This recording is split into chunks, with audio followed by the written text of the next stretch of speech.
윤석열 정권은 얼마나 갈까? 미국의 안간힘. 미국은 2년 전 총선 때부터 이미 대선을 준비했다. 남북 정상회담으로 치솟는 통일 열기를 막고 갈수록 약해지는 자신의 힘을 보강하기 위해 한미일 삼각동맹이 절실했던 미국은 친미, 친일 적폐들의 부활을 기획했다. 박근혜 탄핵 이후 뿔뿔이 흩어져 있던 보수를 하나로 통합시켰으며 해외에서 마라톤이나 하던 안철수를 갑자기 귀국시켰다. 그렇게 야심차게 준비한 총선이었으나 총선은 한일전이라는 촛불 국민의 거센 항쟁에 패배를 맛봐야 했다. 미국은 물러서지 않았다. 문재인 정부를 승인 정책으로 더욱 꽁꽁 묶어두면서 적폐들의 반격을 조종했다. 조선일보는 대선 캠프가 되고 언론과 검찰들을 내세워 진흙탕 대선을 만들어 본부장 비리로 얼룩진 자신들의 후보를 철저히 엄호했다. 막판에는 도저히 불가능할 것 같던 안철수 사퇴까지 끌어냈다. 한마디로 미국은 이번 대선에서 할 수 있는 모든 수를 총동원했다. 그런데 그런 총력전에도 불구하고 결과는 0.73% 차이였다. 무효표보다 적은 표차로 그야말로 간신히 이긴 것이다.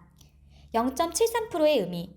위대한 우리 국민은 이번에도 절묘한 선택을 했다. 우선 민주당을 혹독하게 심판했다. 미국에 질질 끌려다니며 그 좋은 평화통일 선언들은 이행하지 못하고 180석이나 안겨줬어도 적폐들의 질질 끌려다니며 개혁에 미적거리고 서민의 생활은 돌보지 않는 기득권 민주당을 철저히 심판했다. 미국과 윤석열에게도 강한 경고를 보냈다. 1%도 되지 않는 표차는 적폐들에게 보내는 국민들의 강력한 경고다. 한마디로 날뛰지 말라는 것이다. 지켜보겠다는 것이다. 이명박은 취임 2개월 만에 광우병 촛불을 만나서 청와대 뒷산에서 불안에 떨었는데 윤석열은 본부장 비리가 이미 많으니 취임 전에 그런 상황을 맞을지 모른다. 청와대 뒷산에 굿당을 차릴지도 모르겠다. 윤석열 대통령 시대. 입에 올리기조차 싫지만 윤석열이 대통령이 됐다. 과연 한국은 어떻게 될까? 한마디로 난장판, 전쟁판이 될 것이다. 우선 민주주의가 크게 후퇴할 것이다. 검찰이 전방위적으로 날뛸 것이며 당장 문재인, 이재명 수사에 착수하여 구속하려 될 것이다. 진보 민주진영을 갈라치고 진보 진영에 대해서도 진보당 해산에 버금가는 포갑을 펼칠 것이다. 광화문엔 차벽이 세워질 것이다.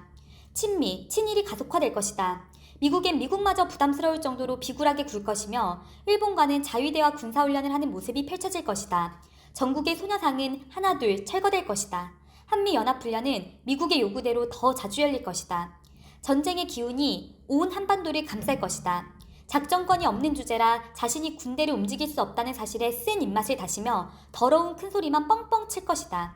이미 뱉은 주적, 선제 타격, 사드 재배치, 북한 최고 지도자 험담에 더해 더욱 극악한 말들이 쏟아져 나올 것이다. 경제는 무너지는 미국 경제와 더불어 살아날 가망이 없을 것이며 윤석열 정권은 미국과 기업의 편에 서서 서민들의 피를 쥐어짜낼 것이다.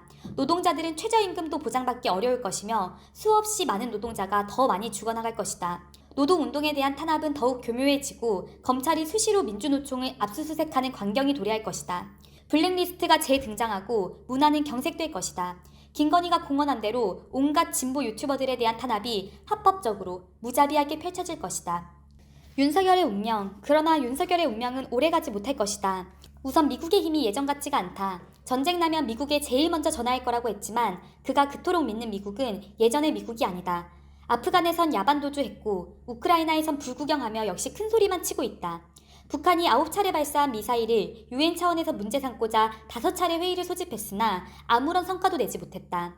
또한 한반도에서 전쟁의 기운이 올라가면 무기도 팔아먹고 깡패 두목해먹기에도 좋은 일이지만 정작 전쟁이 벌어진다면 본토로 날아오는 ICBM을 직면할 수 있기 때문에 미국으로선 막상 전쟁을 선택하기가 쉽지 않다. 이런 상황에서 윤석열의 도를 넘는 행동은 자칫 이승만, 박정희와 같은 몰락을 불러올 수 있다. 다음으로 적폐들의 힘이 예전 같지가 않다. 오죽했으면 윤석열을 내보냈겠는가. 보수에서조차 창피해야 할 정도이고 온갖 비리로 얼룩진 자다. 트럼프의 출연이 미국 몰락의 표상이듯이 윤석열의 출연은 한국 적폐 몰락의 표상이다. 이명박이 대통령을 마치고 결국 비리로 감옥에 갔듯이 윤석열의 감옥행은 필연이다. 시기가 문제일 뿐이다. 무엇보다 촛불 국민의 힘이 강력하다. 촛불의 힘으로 대통령을 끌어내린 우리 국민이다. 이는 전 세계에서 어떤 나라도 해보지 못한 일이다. 대선 결과를 놓고 첫날 울분에 쌓여있던 국민들은 바로 마음을 가다듬고 투쟁의 의지를 불태우고 있다. 비리의 왕초인 윤석열을 특검해야 한다며 취임 전에 감옥에 보내자는 글들이 SNS에 올라온다. 기존 언론은 못 믿겠다며 진보 유튜브를 응원하는 물결이 거세지고 있다. 3월과 4월, 북한은 곧 정찰 위성을 쏘아 올릴 것이다. 다른 나라의 위성에 대해선 아무 말 안 하는 미국이지만 북한의 위성에 대해선 온갖 난리를 피울 것이다. 윤석열도 날뛰고 기시다도 날뛸 것이다. 미국은 허세를 부리며 오커스며 쿼드며 파이브 아이즈며 한바탕 굿을 할 것이다. 그리고 마침내 한미연합 군사훈련. 한반도는 삽시간에 전쟁 접경으로 빨려 들어갈 수 있다. 그러나 위에서 언급한 대로 자국으로 날아오는 ICBM을 직면할 미국이 과연 전쟁을 결심할 수 있을까? 쉽지 않을 것이다. 무엇보다 우리 국민들이 평화의 촛불을 들 것이다. 그 평화의 촛불에 윤석열도 타고 미국도 탈 것이다. 윤석열은 5월 취임식도 해보지 못하고 물러날 수 있다. 촛불이 이긴다. 우리 국민들은 투쟁을 좋아한다. 투쟁하는 세력을 좋아한다. 미국과 적폐들의 질질 끌려다니는 민주당은 이번에 심판당했다. 이 땅의 자주와 민주, 평화통일을 사랑하는 세력이 자신의 안위는 뒤로하고 앞장에서 싸울 때 촛불은 크게 호응할 것이다.